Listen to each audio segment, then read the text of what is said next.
Heavy news पहलको यो विशेष श्रृङ्खलामा स्वागत छ आदरणीय दर्शकवृन्द। म सुशील पाण्डे। देशमा रोजगारीका अवसरहरू निकै न्यून छन्, त्यसकारण विदेशमा गएर अर्काको भूमिमा गएर पसिना बगाउन बाध्य छन् अधिकांश नेपाली युवाहरू। कुरो यतिमा मात्रै सीमित छैन आदरणीय दर्शकवृन्द। यतिखेर वैदेशिक रोजगारीको कुरा गर्ने बित्तिकै यो ठगीको, यो विभिन्न खालको विकृतिको पर्याय बनिरहेको छ। यसमा संलग्न भएका व्यक्तिहरूले यी नेपाली बेरोजगार युवाहरूको विवशतामाथि र त्यो विवशताको फाइदा उठाएर पाइलामा गरेका ठगी काण्डहरू हेर्ने हो भने र विदेशमा गइसकेपछि पनि उनीहरूलाई पारिएको अलपत्रको परिस्थिति र उनीहरूले बेहोर्नु परेका प्रताडना र यातनाहरू हेर्ने हो भने लाग्दछ यो वैदेशिक रोजगारीको क्षेत्रमा यति धेरै मानवता विरोधी क्रियाकलाप र हरकत किन भइरहेको छ। प्रत्येक दिन जस्तो सयौं युवाहरू हाम्रै कार्यालयमा आएर आफूमाथि ठगी भएको, वैदेशिक रोजगारीमा पठाइदिन्छु भन्दै गरेका ठगी र त्यसरी वैदेशिक रोजगारीमा पठाइदिन्छु भनेर पैसा लिने व्यक्तिहरू फरार भएका र कतिपय युवाहरू विदेशमा गएर पनि अलपत्र परेर विभिन्न खालका यातनाहरू भोगेर नेपाल फर्केका गुनासाहरू लिएर हाम्रै कार्यालय आउने क्रम पनि जारी छ। र पछिल्लो समय एकजना हरिशचन्द्र पौडेल नाम गरेका व्यक्तिले केही युवाहरूलाई, करिब 10 जना युवाहरू त हाम्रै सम्पर्कमा आफ्नो गुनासो र दुःख लिएर आएका थिए। ती युवाहरूबाट जनै 13 लाख रुपियाँ लिएर न्युजिल्यान्ड पठाइदिन्छु भन्दै ठगी गरेको प्रकरणको अर्को एउटा श्रृङ्खला हामी समक्ष आइपुगेको छ। र जसरी हरिशचन्द्र पौडेलले दक्षिण पश्चिम प्रशान्त महासागरमा रहेको एउटा टापु देश न्युजिल्यान्ड पठाइदिन्छु भनेर त्यहाँ आकर्षक रोजगारी लगाइदिने प्रलोभन दिँदै प्रति व्यक्ति 13 लाख असुले, नक्कली भिसा बनाए, ती व्यक्तिहरूलाई ठगे, भ्रममा पारे, नक्कली कागजात बनाएर ठगी गरेको गुनासो लिएर आएका छन् ती व्यक्तिहरू न्याय दिलाइदिनका निमित्त। र हामीले यस सम्बन्धमा तयार पारिएको एउटा सामग्री प्रस्तुत गर्छौँ हाम्रा दर्शकका समक्ष। त्यस पछाडि फरार भनिएका, अहिले भारतमा रहेका भनिएका हरिशचन्द्र पौडेलसँग सिधै सोध्नेछौँ आखिर तपाईँले यो खालको हरकत किन गर्नुभयो र अब के गर्नुपर्छ भन्ने प्रश्न हामी उहाँलाई राख्नेछौँ। र केही पीडितहरू पनि अहिले सम्पर्कमा आउनुभएको छ। त्योभन्दा अगाडि हेरौँ यस सम्बन्धमा तयार पारिएको एउटा सामग्री। न्युजिल्यान्डको नक्कली भिसा देखाएर करोडौँको असुली। हरिशचन्द्र पौडेलले मसँग चाहिँ नक्कली भिजाहरू देखाएर चाहिँ अनि उहाँले पैसा लुट्नुभयो मसँग। दलालहरूको चङ्गुलमा परे सोझा नेपाली। हरिशचन्द्र पौडेलले चाहिँ हामीलाई मर्नु न बाँच्नु पारेको छ। अहिले कतैबाट सहयोग नपाएको पीडितहरूको गुनासो। हरिशचन्द्र पौडेललाई चाहिँ पक्राउनको लागि पुलिस प्रशासनले पनि सहयोग गरेन हामीलाई। न्युजिल्यान्ड नक्कली भिसा प्रकरण र ठगी धन्दा। हरिशचन्द्र पौडेल फरार छन्, हामीलाई जति सक्दो चाँडो हाम्रो पैसा चाहियो भन्ने चाहिँ हाम्रो माग छ।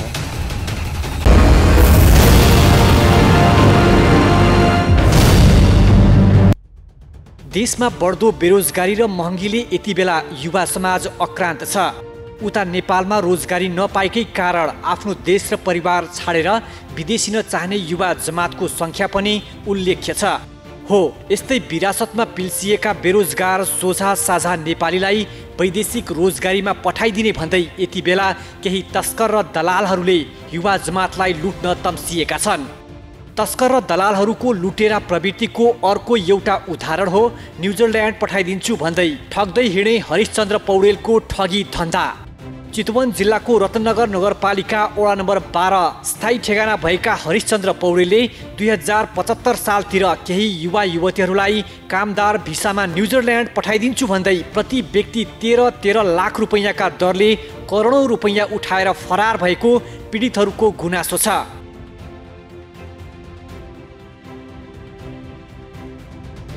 सबै कुराहरू नक्कली भिजा देखाएर श्रमहरू सबै गराएर होइन, अनि उहाँले हामीसँग चाहिँ पैसा लिनुभयो मसँग। अनि मैले चाहिँ 4,32,000 चाहिँ क्यास, अनि त्यसपछि 2 लाख श्रम गर्दाखेरि 6,32,000, अनि यता ट्रेनिङ गर्दा लगभग 7 लाख जति मैले उहाँलाई दिएको छु। अनि उहाँलाई पछि उहाँले श्रम गरेपछि पासपोर्ट हामीलाई दिनु भएन, अहिलेसम्म हामीले पासपोर्ट पाएको पनि छैन। अनि उहाँले अब त्यो पासपोर्ट माग्दाखेरि पनि उहाँले पछि दिन्छु भन्दा उहाँ सम्पर्कमा आउनु छोड्नुभयो। र अहिले पनि हामीले कतिपल्ट उहाँलाई सम्पर्कमा उहाँ घरमा गएर भन्दाखेरि उहाँ जहिले फरार हुने होइन, उहाँ कहिले पनि सम्पर्कमा नआउने। म दिन्छु भन्दाखेरि आज 2018 सालदेखि अहिलेसम्म यति लामो समय भइसक्यो, न उहाँले न पैसा न उहाँले केही, हाम्रो लाइफ यति एकदम भने स्पेन्ड हाम्रो एकदम वेस्टमा गइरहेको छ होइन। त्यसमाथि हामीले लोन लिएको पैसाहरू हुन्छ तिर्न सकिरहेको छैन। त्यही भएर चाहिँ उहाँलाई बारम्बार हामीले कति टाइम दिएको छ, तर उहाँले त्यो टाइमलाई उहाँले कहिले पनि उहाँले त्यो स्वीकार गर्नु भएन। हरिश्चन्द्र पौडेलले आफूहरूलाई न्युजिल्यान्डको कामदार भिसा आएको र प्रति व्यक्ति 13 लाख रुपैयाँ बुझाएपछि टिकट फिक्स हुने भनेपछि पीडितहरूले सहजै विश्वास गरेर पैसा बुझाएको बताउँछन्। तर पछि भिसा हेर्दा उक्त भिसाहरूको फोटोसपबाट बनाइएको नक्कली भिसा भएको थाहा पाएपछि आफूहरूले हरिश्चन्द्र पौडेललाई खोज्न सुरु गरेदेखि नै पौडेल फरार रहेको पीडितहरू बताउँछन्।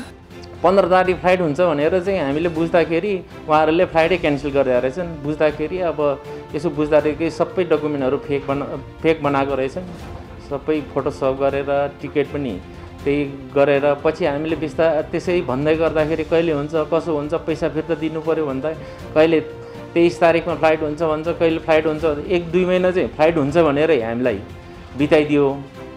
त्यसपछि चाहिँ हामीले पैसा फिर्ता दिनु पऱ्यो भनेर हामीले हरिश्चन्द्रसँग माग्दाखेरि 2-4 दिनपछि दिन्छु, 2-4 दिनपछि दिन्छु, कहिले ब्याङ्क खाता माग्ने म तिमीहरूको ब्याङ्क खातामा हालिदिन्छु भनेर यसरी नै हामीले झुलाउँदाखेरि हामी नि अब जे होस् गाउँबाट ऋण गरेर 3 रुपियाँको ब्याजमा गाउँमा पैसा ऋण काटेर आएको मान्छे अहिले हामीलाई अब न साउले बस्न दिन्छन्, न यता एजेन्टबाट न पैसा न कन्ट्याक्ट नै भएको छन्। उहाँ फरार छन्, त्यो हरिश्चन्द्र पौडेल चाहिँ फरार छन्। यतिसम्म कि एउटा मात्र मृगौलाको सहायतामा बाँचिरहेकी युवतीलाई समेत फोटोसपबाट बनाइदिएको न्युजिल्यान्डको नक्कली भिसा देखाएर मोटो रकम असुलेर फरार छन् हरिश्चन्द्र पौडेल। ऋण धन र बैङ्कको चर्को ब्याज तिरेर लिएको पैसा हरिश्चन्द्र पौडेलले कुम्ल्याएर फरार भएपछि पीडितहरू यति बेला बिचल्लीमा परेका छन्। हामी चाहिँ अहिले एकदमै पीडामा छु। हामीले चाहिँ ब्याजमा पैसा ऋण काटेर ल्याएको पैसा छ, सबै साउहरूले चाहिँ हामीलाई एकदमै टर्चर दिइरहेको छ। हामीलाई चाहिँ घरमा बस्न पनि हामीलाई एकदमै गाह्रो भइरहेको छ। उता न्युजिल्यान्डको नक्कली भिसा देखाएर रकम असुल गरी फरार भएका हरिश्चन्द्र पौडेललाई पक्रन आग्रह गर्दा समेत सम्बन्धित पक्षले चासो नदिएको पीडितहरूको गुनासो छ।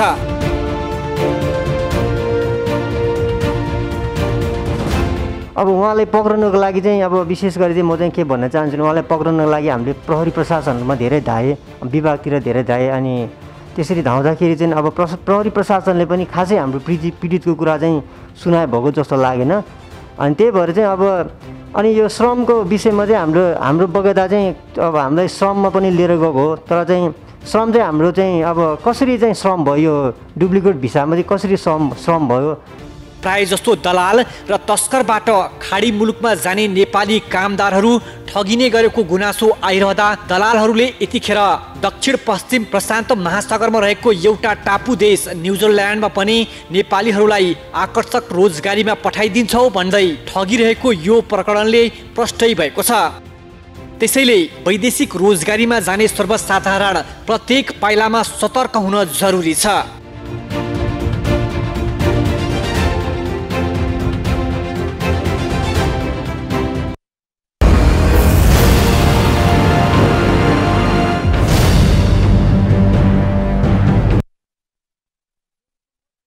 सत्तर सालदेखि न्युजिल्यान्ड पठाइदिन्छु भनेर प्रति व्यक्ति जनै 13 लाख रुपियाँ लिएर यी नेपाली युवाहरूलाई अलपत्र पार्ने व्यक्ति भने अहिले स्वदेशमा छैनन्।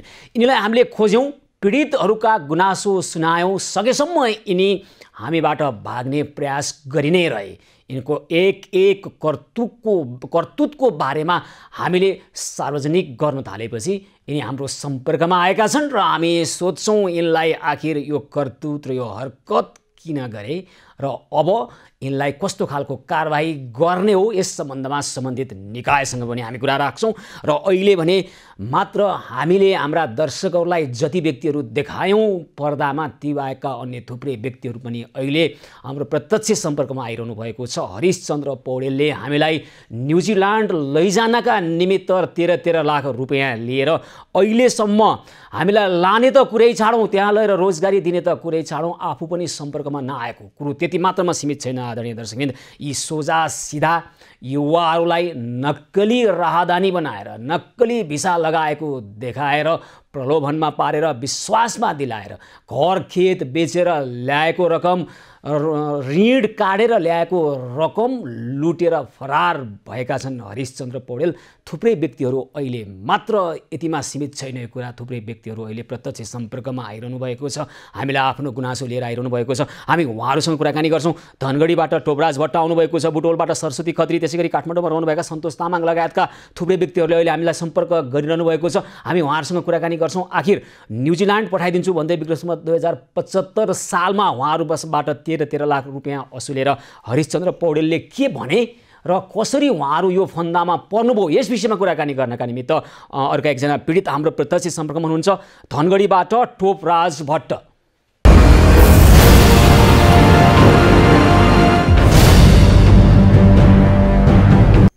हजुर टोपराजजी, तपाईँ यो ठगीको जालभित्र कसरी पर्नुभयो? हरिशचन्द्र पौडेलले तपाईँलाई के भनेर, उनको कुन कम्पनी कुन संस्था थियो र कसरी यहाँहरूलाई रकम असुलेर अहिलेसम्म अलपत्र पारे, यस विषयमा विस्तृतमा भन्नुहोस् त। हजुर सर, 2073 साल सायद कार्तिकको महिनामा हरिशचन्द्र पौडेल र उहाँसँग भएको केही टिमहरू आएर मेरो आफ्नै भतिजा पारस भट्टलाई विदेश पठाइदिन्छु, न्युजिल्यान्ड र युरोपका अरू देशहरूमा पनि पठाइदिन्छु भनेर उहाँले चाहिँ त्यो मिठो कुरा गर्नुभयो। अनि त्यस पश्चात हामीसँग पैसा पनि थिएन, अनि पैसा नभएको कारणले गर्दाखेरि हाम्रो धनगढीमा भएको यो घरलाई धितो राखेर उहाँले काठमाडौँमा एकजना त्यो बैंककै मानिससँग मिलोमतोमा उहाँले एउटा फर्जी कागजहरू डकुमेन्टहरू तयार पारेर त्यो फाइल तयार पारेर उहाँले चाहिँ 25 लाख रुपियाँ लिएर अनि त्यो विदेश जाने कुरा तपाईँ प्लेनबाट उड्नुभयो भने मात्रै पैसा दिनु होला भन्ने शर्तमा उहाँहरूले अनि यो सोझो त्यो मानिसलाई ढुक्काइकन मेरो दाई र मेरो भतिजालाई उहाँले ढुक्काइकन विदेश जाने प्रलोभनमा अनि ठुला आश्वासन र ठुला सुनका महल खडा गर्ने लोभ देखाइकन उहाँले त्यहाँबाट लोन लिनुभयो। अनि लोन लिइसकेपछि भिसा आज आउँछ भोलि आउँछ भन्दा भन्दै उहाँले धेरै समय कटाउनु भयो र पछि एउटा डुप्लिकेट भिसा पनि उहाँले देखाउनु भयो र पैसा विदेश जाँदाखेरि मात्रै दिने शर्तमा भन्नुभएको थियो। नगद 5 लाख चाहिँ सुरुमा दिनुपर्ने भन्नुभएको थियो र त्यस पश्चात उहाँले चाहिँ अब त्यो 25 लाख दिनुपर्ने कुराहरू भन्नु भएकोमा उहाँहरूले केही दिनभित्र नै यो पैसा दिनुपर्छ भनेर पारसलाई फगाई फुलाइ उहाँहरूले सबै पैसा लिनुभएछ। हामीलाई घरमा जानकारी नै नदिकन, किनभने मेरो भतिजा त्यति धेरै नपढेको मानिस अनि उसले आफू र आफूसहित आफ्नो जेठानलाई चितवनमा त्यो सुमन भनिने कृष्ण पुडा सैनी सहित 2 जनाको पैसा गरिकन अनि सुरुमा चाहिँ अब 30 लाख लगेको र त्यस पश्चात 2-3 वर्षको दौरानमा उहाँले 4-5 लाख चाहिँ कहिले डलर लिने कहिले केही लिने भनेर समय समयमा पैसा लिनुभयो।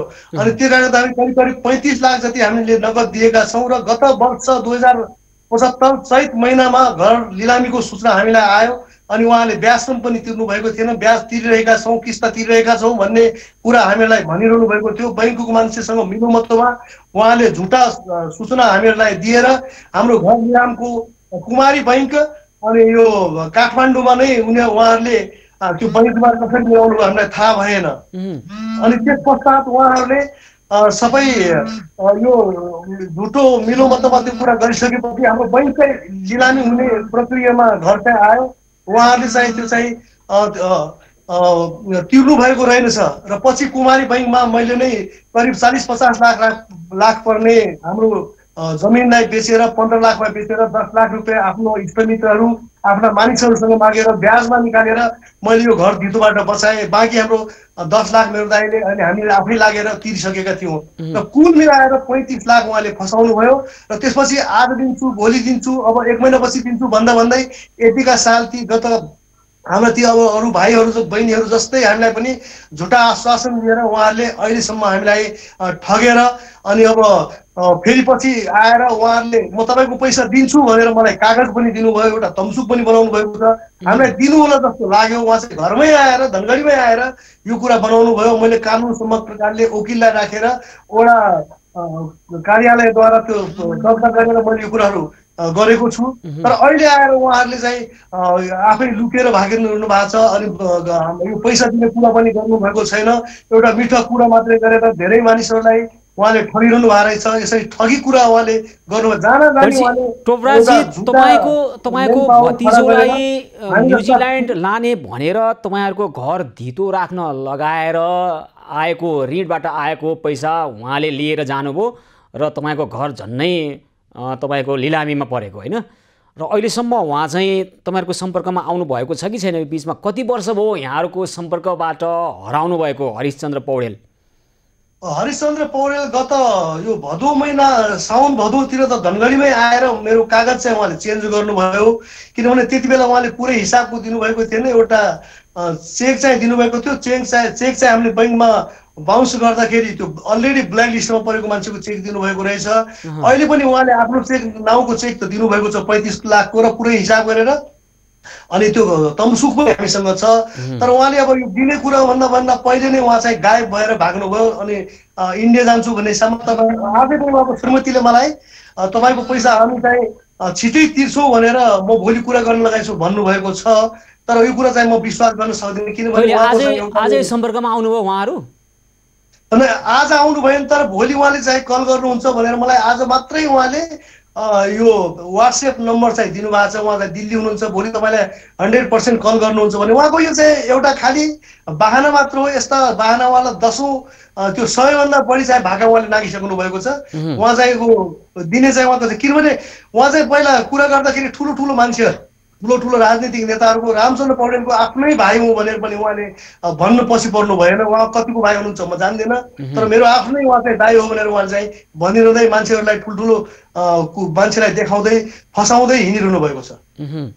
अनि त्यहाँ तपाईँका वरिपरि कतिजना व्यक्तिलाई उहाँले ठगी गर्नुभएको यहाँलाई केही त्यस्तो सूचना छ? हजुर हजुर, तपाईँको चिनजानका अरू को व्यक्तिहरू पनि उहाँको ठगीमा पर्नु भएको हो के छ भन्नुहोस् त? त्यो त छैन। तर मलाई हाम्रो उसमा जानकारी अनुसारले मैले अस्ति मात्रै ती भाइहरूलाई सन्तोष भन्ने एउटा तामाङ भाइ हुनुहुन्छ। अनि एकजना शङ्कर गुरुङ भाइ हुनुहुन्छ। युवा वर्मा भन्ने बहिनी हुनुहुन्छ। लगायत अर्को बहिनीहरू पनि हुनुहुन्छ। अस्ति हामीले काठमाडौँमा उहाँले 1 महिना लगाएर खोज्नुभयो र एक दिन मैले पनि सहयोग गरेको थिएँ। त्यो दिन हामीले उहाँको घर बस्नु। टोपराजी, हामी तपाईँ टेलिभिजन हेर्दै गर्नुहोला। हरिशचन्द्र पौडेल केही समय पछाडि हामी तपाईँको कुराहरू लिएर तपाईँका यी प्रश्न राख्छौँ। हरिशचन्द्र पौडेल हामी प्रत्यक्ष कुराकानी गर्छौँ। तपाईँको थप भन्नुपर्ने केही कुरा बाँकी छ? हजुर, मैले भन्नुपर्ने कुरा यही छ कि किनभने म जस्तो धेरै मानिसहरू मैले देख्दाखेरि आर्थिक अवस्थामा त मभन्दा एकदमै गए बुझेका व्यक्तिहरूलाई एउटा विदेश लैजान्छु भन्ने प्रलोभनमा पारेर उहाँले त्यो पैसा लिएर जुन मोज मस्ती गरिरहनु भएको छ, खाइरहनु भएको छ, यो कुरा गर्दाखेरि उहाँमा कतै पनि मानवीयता रहेनछ। ल टोपराजी एकैछिन है त, म तपाईँलाई रोक्छु। यतिखेर बुटोलबाट सरस्वती खत्री प्रत्यक्ष सम्पर्कमा आउनुभएको छ। तपाईँको जस्तै गुनासो हुनसक्छ। हजुर सरस्वतीजी, के भएको हो यहाँहरूमाथि? टोपराजी एकछिन है त, एकछिन म तपाईँलाई एकछिन रोक्न अनुरोध गर्छु। सरस्वतीजी, के भएको हो भन्नुहोस् त? त्यो सुमन भाइहरूको र म हामी एउटै लट हो। शङ्कर गुरुङ त्यो भाइहरू अघिल्लो लटको हो। अनि उनीहरू कति लटमा ठगी गर्नुभएको छ उहाँले? तपाईँहरू कुन लटको ठगीमा पर्नुभयो? म सुमन पुरा सैनिकको ग्रुपको हो। त्यो शङ्कर गुरुङहरूको शरम भएर टिकट ओके भएपछि मात्रै हामीले शरम गरेको हो। उनीहरूको टिकट ओके शरम भएर टिकट ओके भइसकेपछि कन्फर्म हुन्छ भन्ने हिसाबले हामीलाई शरम गर्ने हो। पैसा रेडी पारेर भिक्षा आएको छ भनेर हामीले 2 लाख क्यास दिएको हो।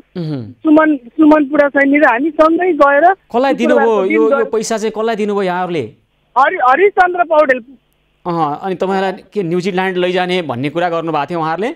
हजुर। हरिशचन्द्र पौडेलले कुनै एउटा संस्था मार्फत गरेको कि उसको कुनै कम्पनी छ कि व्यक्ति मार्फत गरेको कि कसरी उहाँले तपाईँहरूसँग? होइन, यो एलियन म्यान पावरको अफिसमा बुझाएको म्यान पावर भित्रको कारोबार हो यो। कुन म्यान पावर भन्नुभयो? Alien man power. कहाँ छ यो म्यान पावर? सामाकोशी नागरिक बजारको ठ्याक्क अपोजिटमा छ। काठमाडौँको सामाकोशीमा छ होइन त? हजुर। तपाईँहरू त्यहीँ गएर पैसा बुझाउनु भयो? हजुर। र अब अहिले चाहिँ के भन्नुहुन्छ त? हरिशचन्द्र पौडेल तपाईँहरूको सम्पर्कमा हुनुहुन्छ कि हुनुहुन्न? के भनिरहनु भएको छ उहाँले? एकचोटि तिनकुने चौकी हुँदाखेरि जेल हुँदाखेरि म गएको पनि थिएँ। त्यहाँ जाने बेलामा उहाँले के भन्नुहुन्छ, तपाईँहरूको पैसा मैले 1 रुपियाँ पनि खाँदिनँ। म जुनै हालतमा पनि मैले तिमीहरूको पैसा तिर्छु भनेको हो। त्यसपछि चाहिँ प्रहरीको पनि प्रहरीको नियन्त्रणमा पनि पर्नुभयो उहाँ? हजुर हो। प्रहरीले किन समातेको थियो उहाँलाई? 3 महिना न 4 महिना यस्तै बस्नु भएको थियो। एउटा भाइले केस हालिदिएर चेक बाउन्सको केस हालिदिएर चाहिँ उहाँ बस्नु भएको। त्यति बेला म वहीँ जेलमै गएर म भेट्दाखेरि होइन तिमीहरूको पैसा म खाँदिनँ, म दिन्छु, ढिलो चाँडो हो नातिनु भनेको हो। तर त्यहाँ ज्ञानुमाया जयसिंहले चाहिँ हामीसित कुराकानी गरिरहन्थ्यो, नातिनु हामीहरूले तपाईँहरूको पैसा 1 रुपियाँ पनि खाँदैनौँ, ढिलो भए पनि फलानाले लह उता लह यस्तो यसरी मिलाएर हामीले बुझाउँछौँ भन्ने कुरो चाहिँ भएको थियो। शरम गर्ने बेलामा भनेर 2 लाख दिएको, अनि त्यसपछि इन्सुरेन्स गर्ने भनेर 7,000 क्यास दिएको मैले। मेडिकल सेडिकल गर्ने त अब आफ्नो पर्सनलै खर्च भयो। टोटल खर्च आउने जानेको खर्च छोडेर 2,07,000 क्यास मैले बुढालाई बुझाएको छु। बुढो 1 नम्बरको फटा डाँका हो, सबैलाई रुवाएको छ त्यसले। भनेपछि तपाईँलाई नक्कली भिसा देखाएर अनि भिसा लागिसक्यो भनेर प्रलोभनमा पारेर भ्रममा पारेर ठगी गरियो होइन? अहिले तपाईँहरूको सम्पर्कमा हुन एकैछिन सरस्वतीजी हामी उहाँसँग कुराकानी गर्छौँ, हरिश्चन्द्र पौडेलसँग कुराकानी गर्छौँ केही समय पछाडि।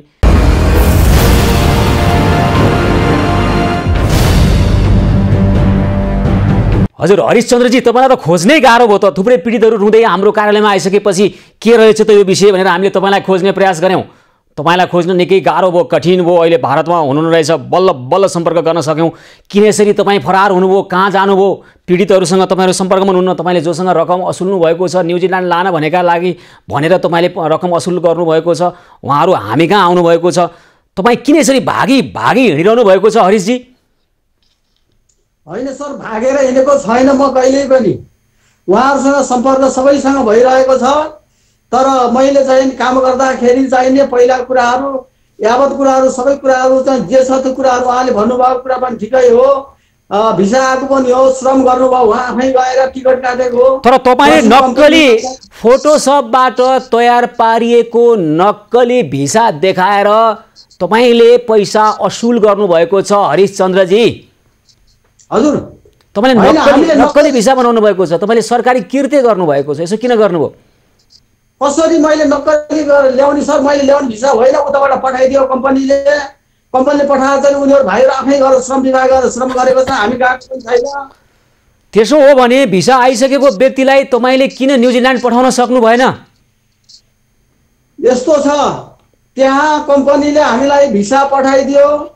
भिसा पठाइदिएपछि अब टिकट ओके गर्यो, श्रम गर्न पठायो। पछि चाहिँ हामीलाई टिकटमा कन्फर्मेसन पठाइदियो भन्दाखेरि अनि कम्पनीले कन्फर्मेसन पठाउन ढिलाइ गरिदियो। 17 तारिक 22 तारिक 26 तारिक भन्दै जाँदा कि आखिर वास्तवमा के रहेछ भन्दाखेरि त्यो कुराहरू कम्पनीको चाहिँ नै आन्तरिक कुरा कलह परेछ, लेनदेन आर्थिक कारोबारको कुराले र उनीहरू कम्पनीको साबुबाट अथवा त्यहाँको सम्बन्धित कर्मचारीबाट त्यो भिजा हाम्रो त्यहाँबाट क्यान्सल गरिदियो, पठाइदिएन कम्पनीबाट। यो तपाईँको समस्या हो, यो तपाईँको समस्या हो, तपाईँको जिम्मेवारी हो। तपाईँले यसरी पठाइदिन्छु भनेर श्रम स्वीकृति लिएर पठाउनु पर्ने। तपाईँले केसम्म गर्नुभएको छ हरिशचन्द्रजी भने धनगढीका टोपराज भट्ट, सुन्नुहोस् न, धनगढीको टोपराज भट्टको भतिजोलाई पठाइदिन्छु भनेर तपाईँले उनीहरूको घर धितोमा राख्न लगाउनु भएको छ।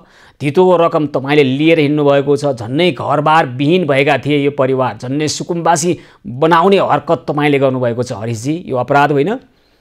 मैले त्यो सुकुम्बासी हरकत बनाउने हिसाब भएको भए सर म आफै धनगढी गएर ती कुराहरू गर्ने पनि थिएन। कुराले त घर रोकिँदैन नि त पौडेलजी। तपाईँले कुरा गरेर उहाँको लाम हुन लागेको घर रोकिन्छ? तपाईँले त कुरो मात्रै गर्नुभएको छ, तपाईँले त बारम्बार गरेर कागज गर्नुभएको छ, तपाईँ मिठो कुरो गर्नुहुन्छ तर मान्छेलाई यसरी फसाउनुहुन्छ नि। यस्तो हो सर, मिठो कुरा भन्दा पनि सत्य तथ्य कुरो त भोलि हामी एबी न्युजमै आएर सबै भाइ बहिनीहरू सबै उहाँहरू आउनुहुन्छ। कतिको कारोबार मैले गरेको थियो उहाँले। त्यो पीडितको पासपोर्ट, त्यो राहदानीहरू कहाँ गए? पीडितलाई पासपोर्ट तपाईँले किन दिनु भएन पौडेलजी? सबैले बुझिसकेको छ सर, मैले राहदानी आफू पासपोर्ट कहाँ हराए भनेर सोधेको के? पासपोर्ट कहाँ हराए? तपाईँले कहाँ लिएर जानुभयो? बुझेर लैसकेका छन् सबैले त्यतिखेर। हरिशजी हजुर हजुर, अनि यो तपाईँ अहिले किन फरार हुनुहुन्छ? कहाँ कुन ठाउँमा हुनुहुन्छ तपाईँ भन्नुहोस् त? म फरार छैन सर, मैले तिनीहरूलाई पनि म इन्डिया जाँदैछु भनेर आएको छु। मेरो चाहिँ नि इन्डियामा मेरो पनि आफ्नो हिसाब किताब छ, लिनु पर्ने ठाउँ ठाउँको पैसाहरू छ। त्यो कुराहरू पनि छ। सबै कुरो हुनाले मैले जानकारी दिएकै छु, फरार भएको छैन। न्युजबाट खबर आएको पनि धेरै दिन भएको छैन, म कन्ट्याक्टमा आइसकेको छु त्यतिखेर पनि। तपाईँले 35 लाखसम्म एउटै व्यक्तिबाट घरधितो राखेर लिनुभएको छ, कुनै पनि मुलुक जानलाई यति धेरै रकम लाग्ने होइन। ल सुन्नुहोस् अहिलेजी, र तपाईँले 3 महिनाको समय दिनुभएको छ। तपाईँले आफ्नो तर्फबाट ती व्यक्तिहरूलाई पीडितहरूलाई फोन गरेर गर्नुपर्ने काम गर्दै गर्नुहोला। हामीले यो वैदेशिक रोजगार विभागसँग पनि यो विषय पुर्याइसकेका छौँ। देशको कानुनले, अहिले विद्यमान कानुनले गर्ने कारबाही त तपाईँमाथि गर्ने कुरा छँदैछ। ल अन्त्यमा केही छ त तपाईँको भन्ने कुरो अन्त्यमा? अब अन्त्यमा मेरो कुरा के फिलिपिन्सको चाहिने मारिबेल भन्ने चाहिने त्यो पार्टी छ। अब उसलाई चाहिने त्यहाँ सबै कुरा प्रक्रियामा जेलमा राखेर सबै सकिएको छ। हेर्नुहोस्, हाम्रो पैसा लिनु पर्ने पनि एग्रिमेन्ट गरिसकेको छ। एउटा मुद्दा चाहिने रहेको हुनाले त्यो अहिले जनवरी भरि सकियो त्यो पनि। अब फुल्यो एकतातिबाट। अब हाम्रो त्यो कुरा तपाईँ यस्ता खालका बहाना नबनाउनुहोस्। चाहिनेको बहाना चाहिएको छैन हामीलाई। तपाईँले गरेको ठगी, तपाईँले गरेको अपराध छिटोभन्दा छिटो सक्नुहुन्छ आफै सल्टाउनुहोस्, होइन भने कानुनी कठघरामा तपाईँ उभिनुपर्छ। तपाईँसँग हामी यो विषयलाई पछि पनि फलोअप गर्छौँ। हरिशचन्द्रजी, अहिलेलाई धेरै धेरै धन्यवाद छ यहाँलाई। उहाँ हुनुहुन्थ्यो फरार रहेका, भारतमा रहेका भन्नुभएको छ यतिखेर हरिशचन्द्र पौडेल, जसले चाहिँ नेपाली युवाहरूलाई न्युजिल्यान्ड पठाइदिन्छु भन्दै 35 लाख पैसा असुलेर अहिले फरार भएका कुरा आइरहेका छन्। र अहिले हामीसँग प्रत्यक्ष जोडिनु भएको छ। 3 महिनाभित्र यो समस्या समाधान गर्छु, 3 महिनाभित्र सबैको म रकम फिर्ता गर्छु भन्नुभएको छ।